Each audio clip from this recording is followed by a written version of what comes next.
स्कंद पुराण कहती है, जिस व्यक्ति पर कर्जा बहुत ज्यादा मात्रा में हो जाता है और कर्जा चूकता नहीं है, आप बहुत प्रयास कर लिए, करोड़ों रुपए का कर्जा हो गया, यहां से लिया वहां दिया, वहां से उठाया वहां दिया, वहां से उठाया वहां दिया, तो निवेदन है कभी मौका लगे कर्जा मुक्ति के लिए सारे वृक्षों में अगर कोई श्रेष्ठ वृक्ष माना गया है तो वो बट का वृक्ष माना गया महाराज। इसलिए प्रशासनिक कार्य के लिए, मानसिक टेंशन में, परेशानियों में बटकेश्वर महादेव का स्मरण किया जाता है।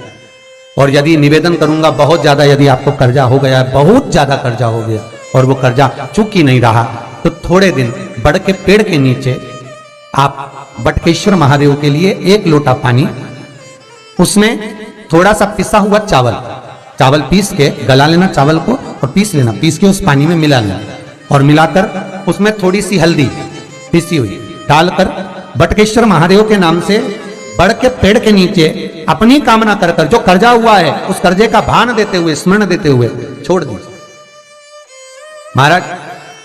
2 या 3 सोमवार एक ही जगह पर करना, 3 सोमवार बाद वहीं से बड़ के पेड़ की थोड़ी सी जड़ उठा लाना और उस जड़ को एक कोई धागे में बांधकर या तो अपनी गले में डाल लो या अपनी जेब में पटक लो, उसको थोड़े दिन पटक कर रखना, लगभग 2 से 3 महीना पटक कर रखो।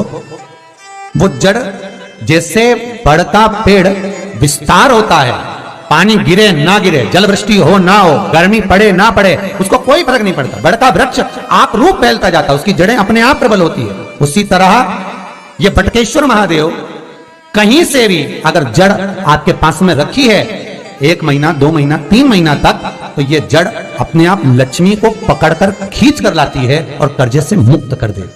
बटकेश्वर महादेव का स्मरण सुख का देना हो महाराज। ऐसा कोई कार्य नहीं जिसमें पशुपति व्रत लाख ना करो, बस दिल से अगर आपने पशुपति व्रत करा है, बाबा विश्वनाथ के 5 पशुपति व्रत होते हैं, किसी भी सोमवार से चालू कर सकते हैं। बस करना क्या है, सुबह पूजन की थाली लगाकर लेकर जाना है, शंकर भगवान के शिवलिंग की पूजन करना है, मंदिर में अभिषेक पूजन करो, वो थाली वापिस लेकर आ जाओ, घर में रख दो। उसी थाली में शाम के समय प्रदोष काल में सूर्य डूब रहा हो, उसके कुछ ही समय के बाद आप आनंद में 6 दिए घर से लेकर जाओ, थोड़ा सा मीठा बनाकर लेकर जाओ और 5 दिए शंकर जी के मंदिर में लगाओ। पूजन करने के बाद में मीठे के 3 हिस्से कर दो, 2 हिस्से बाबा के मंदिर में अलग अलग रखिए, एक ही प्लेट में 2 हिस्से नहीं रखना है, दोनों हिस्सों को अलग अलग कटोरी में, अलग अलग दोने में, अलग अलग प्लेट में बाबा को रख दो और एक हिस्सा, एक दिया लेकर आ जाइए। घर के दरवाजे में प्रवेश करते समय राइट भाग में एक दिया घी का लगा दीजिए जो लेकर आयो मंदिर से, उसको जला के नहीं लाना है, वहीं पर जलाना। दरवाजे के पास आराम से बैठो, दिया जलाओ और प्रसाद लेकर अपनी कामना कर कर घर के अंदर सीधा पांव रखकर अंदर चले जाओ। सवेरे फरियाल करो, शाम को भोजन करो। जब भोजन करो उस समय पर जो मीठे का आपने भोग लगाया था भोलेनाथ जी को, जिसका एक हिस्सा लेकर आए हो, सबसे पहले भोजन में वो हिस्सा खा। प्रसाद का जो हिस्सा लेकर आए हो उसमें से किसी को वो हिस्से में से प्रसाद नहीं देना, चाहे घर में बच्चे हो चाहे बड़े हो। आपको ज्यादा प्रसाद ले जाना तो अलग से ले जाओ, पर उस हिस्से में से किसी को प्रसाद ना दें। और वो प्रसाद पहले पाकर फिर आप भोजन प्रसादी ग्रहण करें। पर इसका नियम यह है कि प्रसाद जब आप लेकर आते हैं, आपको पहले भी कथा में कहा कि शंकर का प्रसाद रात भर नहीं रखा था।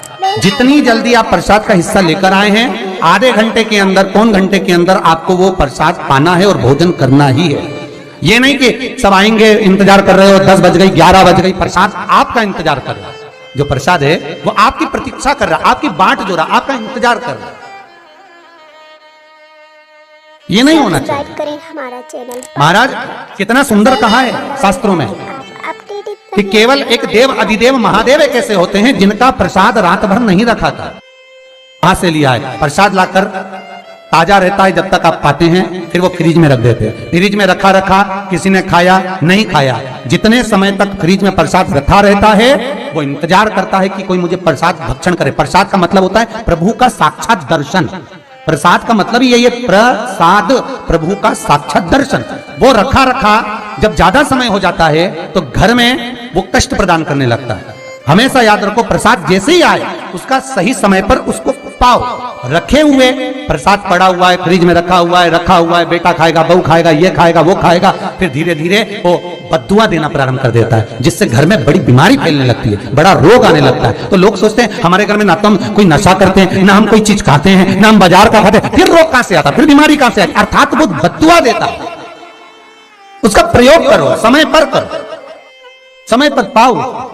कई लोग कहते हैं महाराज जी हमारे ये बीमारी कहां से आ गई, जरा पत्रिका में तो कोई बीमारी नहीं निकल रही, हमने तो सबसे पूछा ये बीमारी का योग ही नहीं है, फिर बीमारी कहां से आई? ना तो हम कोई व्यसन करते हैं, ना कोई मद्यपान करते हैं, ना कोई मांसाहार, फिर ये बीमारी कहां? उसका कारण है कि तुम उस प्रसाद का लाकर महीनों तक पड़ा हुआ है, इंतजार कर रहे हो, खाएंगे खाएंगे, आखिरी में फिर वो काम वाली को दे दिया। काम वाली इतनी चतुर आज के जमाने की, बासी माल खाएंगे पटक देंगे, कौन का पड़ा वो बद्दुआ। जितना आपको पाना है, जितना आपको लेना है, उतना प्रयोग करो।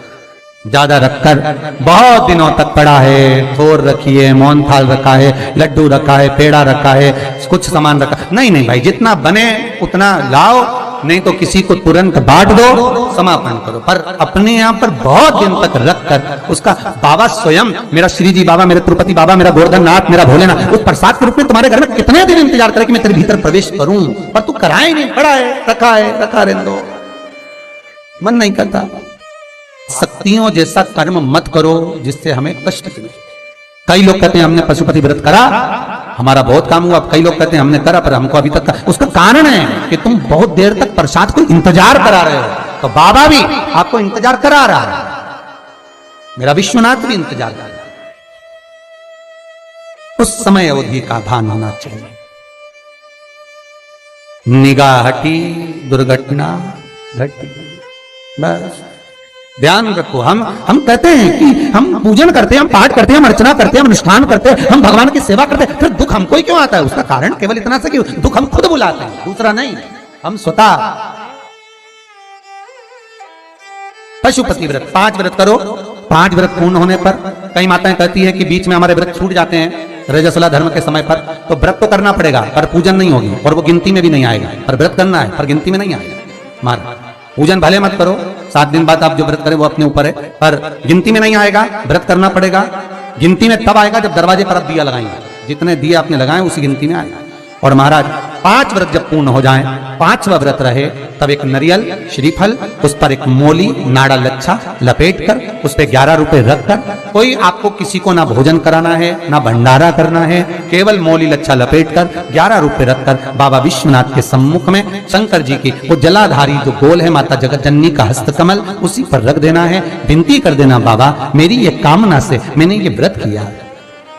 जो पशुपति व्रत स्कंद पुराण में, लिंग पुराण में, नर्मदा पुराण में, शिव महापुराण में, पद्म पुराण के अंदर वर्णन किया, वो व्रत मैंने किया। बाबा मेरे इस व्रत को स्वीकार करना, मेरी कामना पूर्ण करना। बाबा को झोली पसार कर प्रणाम करो और अपने घर को चल जाओ। बस यही 5 व्रत का विधान। पशुपति व्रत ऐसा कोई काम नहीं जो ना हो, बस दिल से अगर व्रत किया है तो बाबा मनोकामना पूर्ण तो करे ही है। मनोकामना आप हमारे घर के, चाहे घर की धर्मपत्नी हो, चाहे भांजे हो, कोई प्रॉब्लम होती है उनसे कह देते पशुपति व्रत कर लो, हो जाए।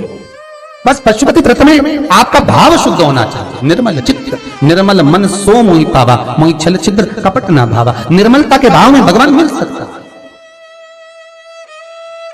श्री शिवाय नमस्तुभ्यं, श्री शिवाय नमस्तुभ्यं, श्री शिवाय नमस्तुभ्यं।